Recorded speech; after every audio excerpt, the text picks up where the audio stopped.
뭐 야채고 채소고 뭐 다 비싸죠. 한 10만 원 가지고 장 보기도 어렵고 그냥 5만 원 가지고 뭐 5만 원이 그냥 없어지더라고요.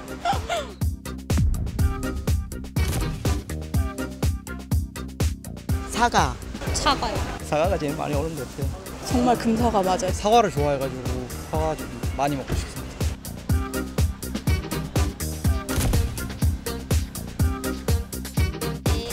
설에는 하나에 10,000원씩 주고 샀어.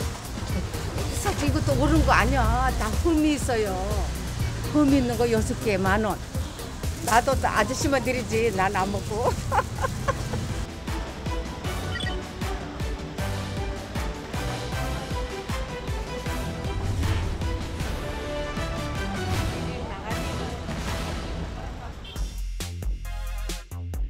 하루를 마무리하는 시간, 또 다른 하루가 시작되는 곳, 팔공야학에 오신 여러분 환영합니다. 반갑습니다.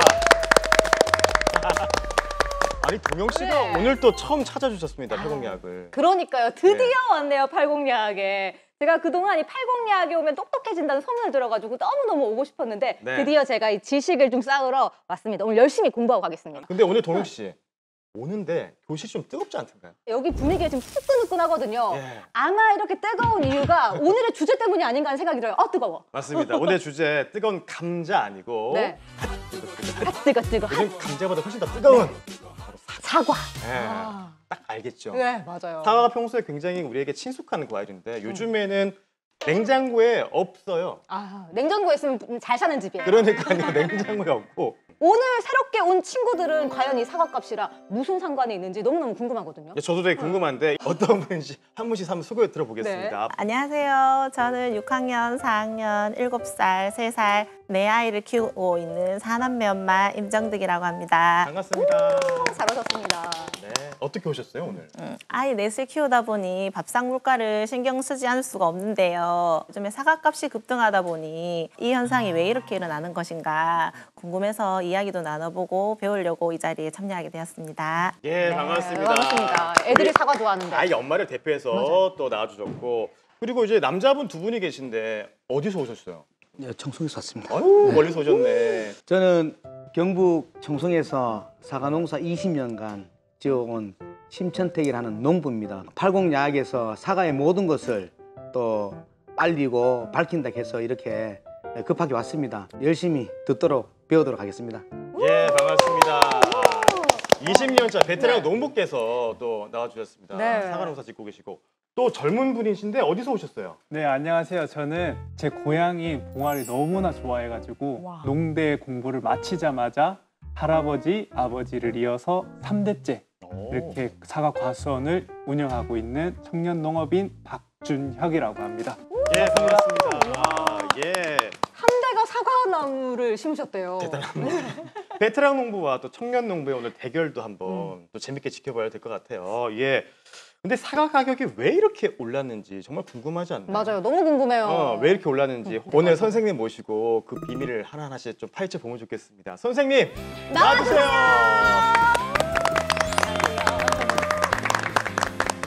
네, 반갑습니다. 안녕하세요. 저는 오늘 팔공야학의 1일 교사, 농촌사회학 연구자 정은정이라고 합니다. 만나서 반갑습니다. 반갑습니다. 선생님, 근데 농촌사회학이라고요? 네. 처음 들어봤어요. 네, 사회학에서도 여러 분과가 있는데 특히 농촌사회학은 소비자들도 조금 이렇게 적절한 가격에 먹고 농민들도 어느 정도 소득이 보존되면 좋을 텐데 이런 고민을 주로 연구하는 공부 연구자이자 가정주부이기도 합니다. 오늘 같이 함께 공부 열심히 해서 우수한 성적으로 졸업을 시켜드리겠습니다. 사과 가격이요. 저희가 오늘 계속하는 얘기인데 너무 올랐어요, 요즘에.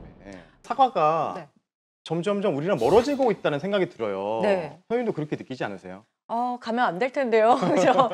지금 정말 말처럼 사과가 우리와 헤어질 결심을 한 게 맞는지 오늘의 주제는 경북 사과의 헤어질 결심, 사과값 폭등의 진짜 이유를 찾아보겠습니다.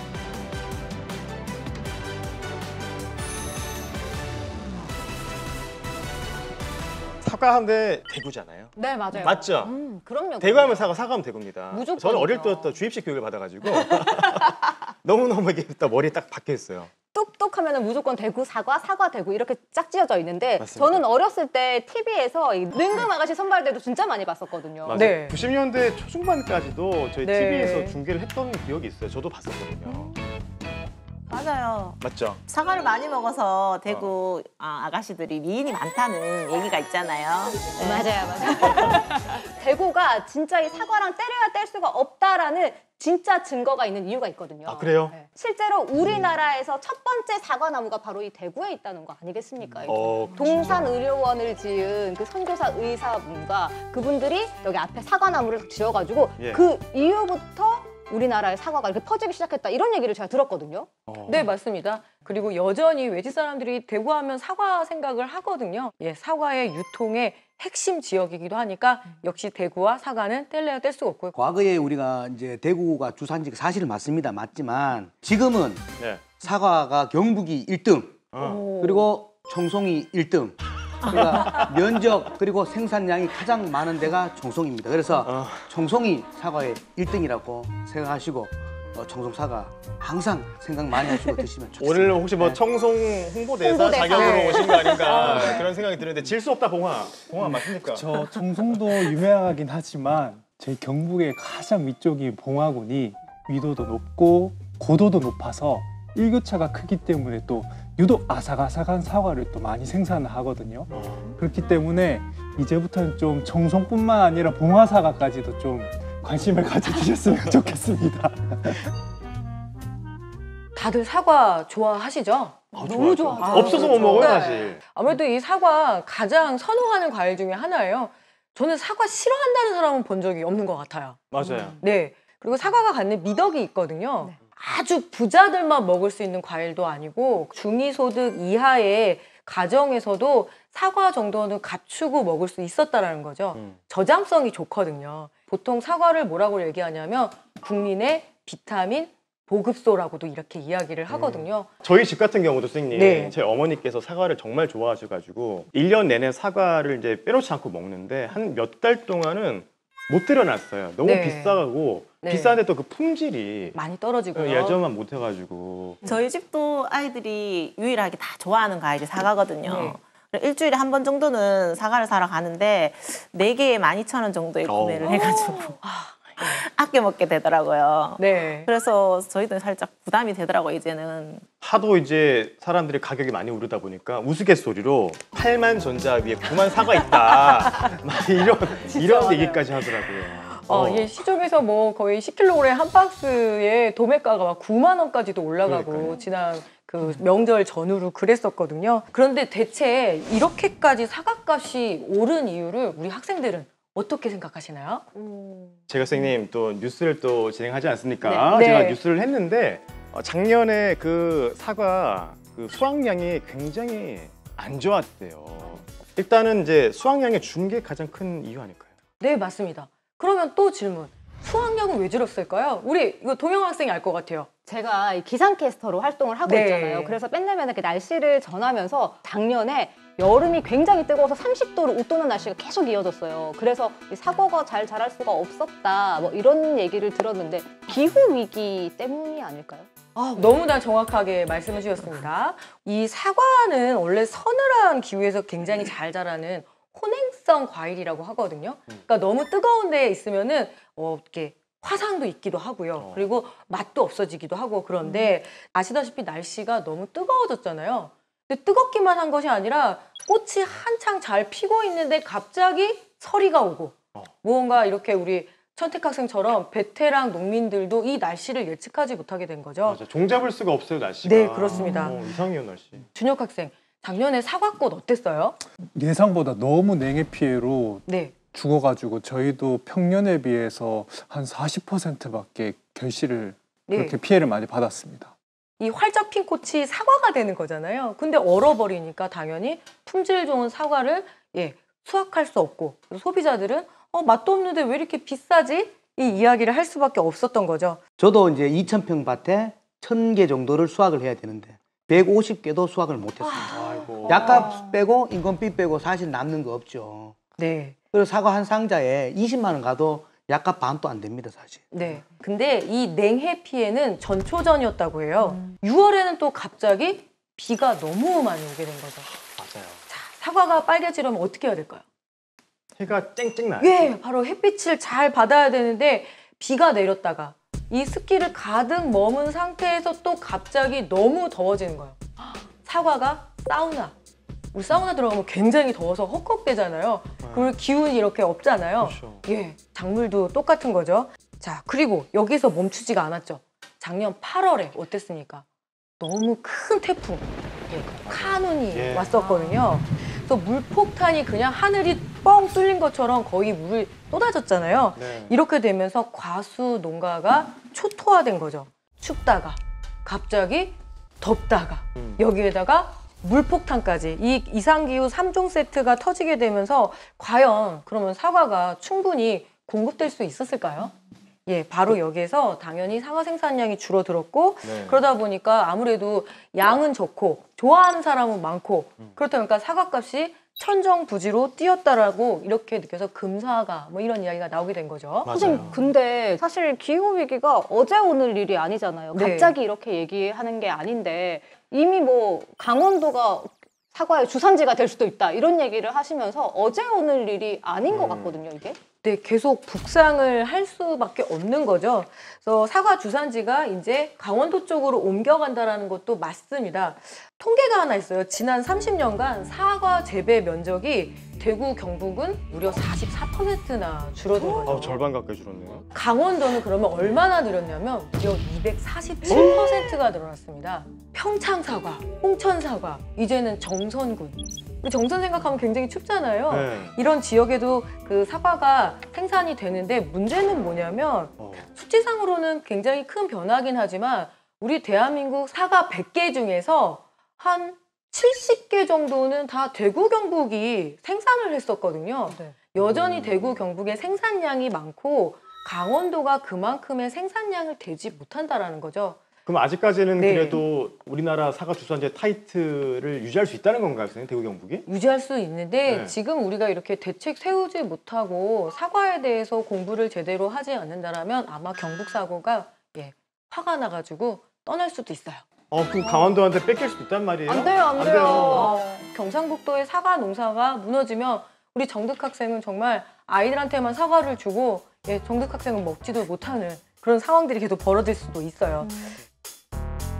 요즘에 또 지역 소멸 위기도 있고 인구가 점점 늘고 있고 고령화가 심각해지다 보니까 농촌에 일할 사람이 없다고 하더라고요. 천택 학생이 40대잖아요. 예, 애기 취급받는다면서요. 애기 취급받지만 저희 동네에서는 제가 역할을 다 하고 있습니다. 젊으니까. 젊으니까. 예, 젊어요. 진짜로 저희 아버지도 58년 개띠신데 지금 청년회로 활동하고 있습니다. 근데 이거를 물려줘야 되는데 밑에 사람이 없어가지고 계속 하시더라고요. 근데 실제로 제가 현장에 가면은 농민분들이 이런 얘기를 진짜 많이 하시거든요. 아유, 나야 이렇게 열심히 일하고 그러고 가면 되는데 그 뒤에 이제 이 힘든 일을 물려서 할 사람들이 없다. 네. 이제 앞으로는 어떻게 해야 되냐 이런 고민들을 진짜 많이 하시던데. 특히 사과 재배는 우리는 단순히 이렇게 나무를 심어놓고 시간이 지나면 그냥 빨간 사과가 우리한테 한 알 오는 거라고 생각하지만 굉장한 기술이 필요해요. 그리고 다른 농사에 비해서 투자비도 굉장히 많이 들어갑니다. 농민 학생들이 와 있잖아요. 자, 준혁 학생, 사과 하나를 만들어내는 데는 필요한 과정들이 있잖아요. 좀 설명 좀 부탁드릴게요. 네, 일단은 사과나무 심기 전에도 한 1년에서 2년 이제 예정지 관리가 들어갑니다. 그렇게 먼저 땅을 좋게 만들어 난 뒤에 그다음 이제 고정시설 이렇게 지주대도 세우고 태풍이 오면 이제 쓰러지면 안 되니까 그렇게 또 세운 다음에 묘목 이제 애기나무죠. 애기나무를 심어서 또 바로 나오는 것이 아니라 또 2, 3년을 또 지나야 이제 열매를 맺기 시작합니다. 근데 정말로 농민한테 수익이 이제 진짜 나오는 시점은 4년에서 5년이 되어야 그때부터 이제 수익이 나오기 시작합니다. 정말 농민 입장에서는 참 인내의 농업이 아닐까 저는 개인적으로 그렇게 생각을 하고 있습니다. 네. 그래서 함부로 늘리고 싶다고 해서 양이 그만큼 늘어나지도 않은 거죠. 자, 나무 한 그루 심어 놓으면 최소한 4, 5년 정도는 잘 가꾸고 있다가 기다려야 되거든요. 이렇게 그럼 농민분들의 나이는 점점 더 고령화되고 있고 그리고 사과 농사는 이렇게 기술적으로 힘든데 앞으로의 미래에 대한 대안들도 좀 필요하지 않나 이런 생각이 들어요. 맞아요. 경북 사과에 힘이 있어요. 어떤 힘이 있냐면 끊임없이 그래도 연구하고 개발을 하고 있거든요. 자, 우리가 보통 아는 사과 하면은 우리 동영 학생 사과 딱 기억나는 거 하나?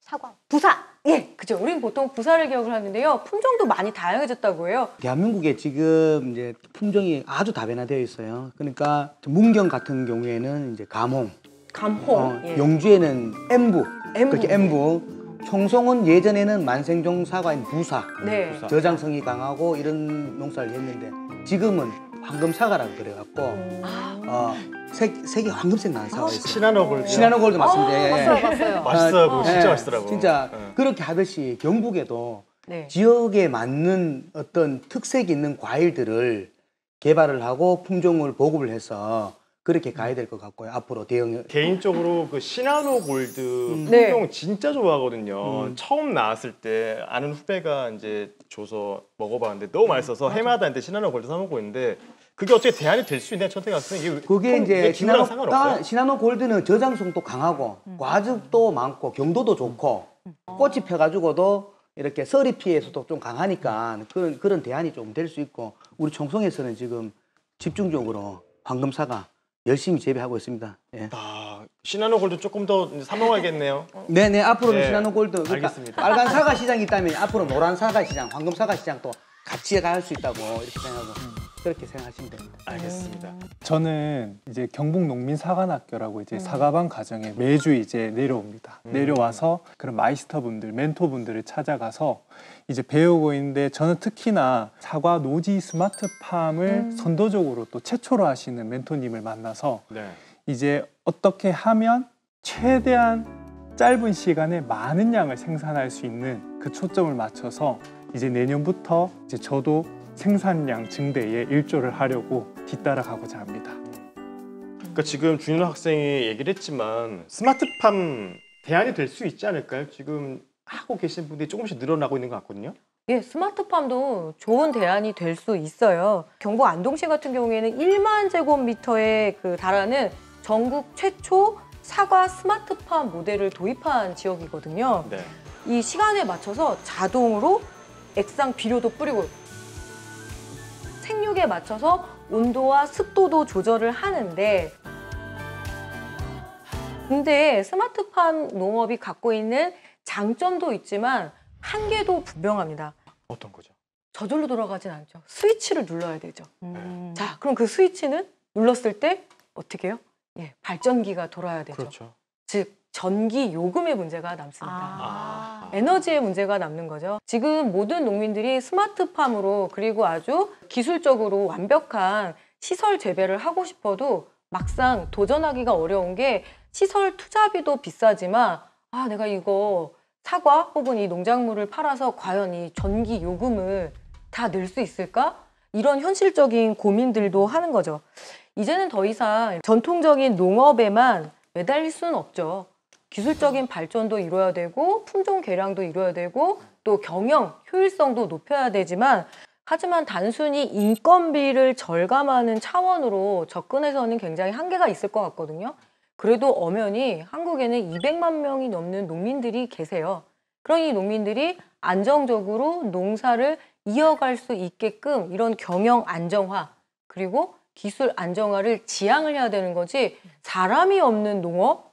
이거는 지금 당장 이루어질 수 있는 것도 아니고 바람직하지도 않아요. 우리 준혁 학생, 천택 학생 우리에게 굉장히 맛있는 사과 주는 농민들이잖아요. 네. 예, 함께 손잡고 나아가는 방법들에 대해서도 오늘 많이 고민을 해봤으면 좋겠습니다.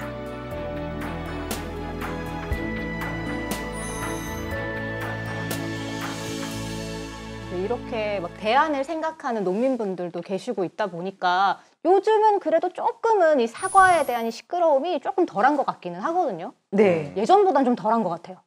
근데 저는 약간 그 합리적인 의심이 드는 게 선거 있었잖아요. 총선, 국회의원 선거 전에 굉장히 그 온 나라가 사과 때문에 난리통이었는데 맞아요. 끝나자마자 좀 이렇게 쏙 들어간 네. 그런 느낌이 들어요. 약간 합리적인 의심으로. 네. 네, 그럼 뭐 정치적인 이유도 있을 수 있고요. 제가 여기서 하나 이야기하고 싶은 건 있어요. 사과값에 너무 집중해서 사과값이 마치 물가를 끌어올린 것처럼 계속 이야기를 하잖아요. 네네.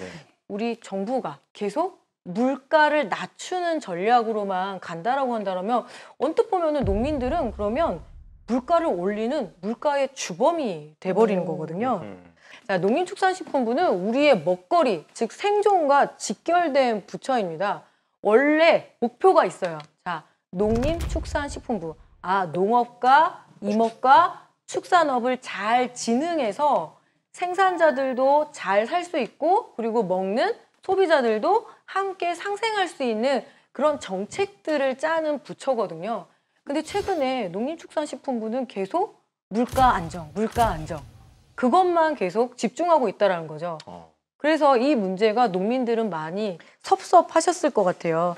자, 기후의 영향, 그리고 농촌의 고령화의 문제, 여러 가지 문제가 중첩된 게 지금 현재의 사과값인데 물가 안정 기조에만 맞추다 보니까 빨리 양을 채워야겠다. 그럼 지금 당장 농사라는 거 한 달 만에 이루어지는 일이 아니니까 그때 결국 꺼내는 카드가 농수축산물 수입 카드를 꺼내게 되는 거죠. 그러면은 사과값이 비싸니까 사과도 수입하면 되는 거 아니에요? 그러면 네. 가격이 싸지잖아요. 그런 이야기들이 많이 있었죠. 하지만 지금 현재 사과를 수입할 수 없습니다. 왜요? 예, 한국은 그 과수작물, 특히 생과라고 하잖아요. 생과일을 수입할 수 없는 나라 중에 한 나라입니다. 맞아요. 저희 뭐 이제 동남아 여행 갔다가 이제 비행기 탈 때 가장 엄격하게 검사하는 게 과일류 이런 거거든요. 특히 굉장히 깐깐하게 잡아내더라고요. 네, 왜냐하면은 그 과일에 어떤 바이러스나 어떤 세균이 있을지 알 수 없잖아요. 네. 우리나라에 들어오지 말아야 될 세균이나 바이러스들이 있는데 그렇게 맛있다고 혹은 값이 싸다고 해서 외국산 농수축산물을 들여오면은 그 세균과 바이러스도 들어올 수가 있거든요. 어느 국가나 이런 사과 같은 생과일은 아주 꼼꼼하게 이걸 수입을 해도 되는지 안 해도 되는지 한 아주 오랜 단계를 거쳐서 결정을 해요. 그러니까 이번에 사과값이 좀 비싸다고 해서 그런 이야기들 참 많이 했거든요. 그럼 수입하면 안 돼? 왜 미국하고 뉴질랜드가 사과 그 생산량이 굉장히 많거든요. 네. 하지만 그런 생과일 수입을 하려게 되면은 최소한 8년 정도의 협상 과정을 거쳐야 됩니다. 지금 수입이 이제 시작된다고 해도 바로 되는 게 아니고 네. 8년 동안 협상을 했다고요? 네. 우리 당장 코로나19 너무 고생스러웠잖아요. 이 코로나19 바이러스를 한번 생각해 보시면 좋을 것 같아요. 많은 물자와 사람들이 옮겨 다니면 사람만 다니는 게 아니잖아요. 수많은 세균, 바이러스, 이 검역 체계가 무너지는 것이 상당히 무섭고요. 한번 무너지게 되면 이 나라의 근간이 흔들릴 수도 있기 때문에 이 문제는 그렇게 단순하게 생각할 수 없는 문제인 거죠. 여기에 하나 더. 자, 우리 과수농업이라는 거는 오랫동안 국가가 굉장히 권장하고 신경 쓴 농사 중에 하나입니다. 우리 준혁 학생 같은 저렇게 희망차고 굉장히 똑똑해 보이고 열심히 할 것 같은 그런 청년 농민들에게 집중적으로 기술 지원도 하고요. 정보도 알려주고요. 이렇게 해서 우리의 세금을 써서 육성해 놓은 중요한 산업이기도 하거든요. 그런데 지금 당장 사과값 때문에 이 근간을 흔들 수 없다라는 거고 어찌 보면은 소탄대실일 수도 있어요. 지금 당장 사과 하나를 싸게 먹으려고 수십 년 동안 쌓아온 이 산업을 무너뜨릴 수는 없는 거죠. 그리고 사과 같은 경우에는 한 번 심으면 한참 10년 동안 수확을 할 수가 있거든요. 네. 그 이상도 할 수 있고요. 그런데 그 잠깐 사과값 비싸다고 해서 수입을 하게 되면은 지금 우리나라의 사과나무에는 사과가 열리고 있는데 외국산 값싼 농수축산물이 들어오게 되면은 그때부터 농민들은 버틸 힘이 없고 우리의 산업의 근간은 무너지게 되는 거죠. 나무를 보면 안 되고 숲을 봐야 되는군요. 네, 그렇습니다. 아까 잠시 말씀드렸던 게 사과가 미덕이 있는 과일이라고 했잖아요. 부자만 먹는 과일이 아니어서 참 기특하고 고마운 과일인데 이렇게 수입을 하다가 국내의 생산 기반은 무너지고 국내산 사과는 정말 비싸져 버리면 그땐 부잣집만 먹게 되는 거. 저는 그건 너무 정말 상상하기도 속상할 것 싫어요. 같아요. 네. 너무 질투날 것 같아요. 예, 우리 모두의 사과였는데 특정한 누구의 사과가 된다라는 거 저는 반대합니다. 맞습니다. 그래서 오늘 진짜 수업을 들으니까 처음엔 그냥 단순한 사과 얘기로 시작을 했지만 이게 그냥 단순한 사과가 아니라 사과 가격 하나에 온 세계가 이렇게 줄줄이 다 연결되어 있는 것 같다라는 뭐 그런 생각이 갑자기 드는데요. 맞아요. 거기에다가 이야기를 쭉 들어보니까 온 세상이 사과값 때문에 막 들썩들썩 시끄러운 와중에 오히려 이 사과를 생산하는 농민과 그리고 사과를 먹는 소비자에 대한 고려는 조금 부족했던 게 아닌가 하는 생각이 듭니다. 네, 그렇죠. 이번 사과값 폭등은 우리에게 익숙하고 당연하게 누리던 것들을 다시 한번 생각하는 기회를 줬다는 점에서 저는 이 기회를 꼭 살려야 된다고 생각을 하고 있어요. 네. 자, 사과값 때문에 다들 그렇게 힘들다고 하고 우리 정득 학생 같은 경우에 특히 아이들에게 어떡하나 이렇게 얘기를 하고 있는데 사실 저는 하나는 묻고 싶어요. 정말 이 시끄러운 물가 파동의 원인이 사과에만 있을까요? 또 다른 이유가 있다는 얘기네요, 그러면은. 네, 그렇습니다. 이렇게 열심히 공부했는데 또 있다고요? 네. 그렇다면 우리는 사과를 조금 더 들여다봐야 될 것 같아요. 사과값의 비밀, 물가 폭등의 비밀, 진짜 이유가 따로 있습니다. 다음 시간에 다시 한번 이 사과값의 비밀, 물가의 비밀 이야기를 나눠보도록 하겠습니다. 2003년, 20년 전이죠. 이 후지 사과 한 알 가격은 얼마였을까요? 1,000원? 750원. 정답을 봐보겠습니다. 왜 이렇게 사과값 때문에 다들 유난히 민감한 거예요? 바로 여기에 물가의 비밀이 숨겨져 있습니다. 과일 가격을 정말 획기적으로 내릴 수 있는 방법이 있는데 어떤 사과가 제일 맛있는 사과로 보이세요? 엄청 달달한 향이 나요. 맛있는데? 바로 이 사과입니다. 이게요? 네. 너무 맛있는데요? 아 진짜요? 네. 아닌 것 같은데요. 이거 너무 맛있는데요?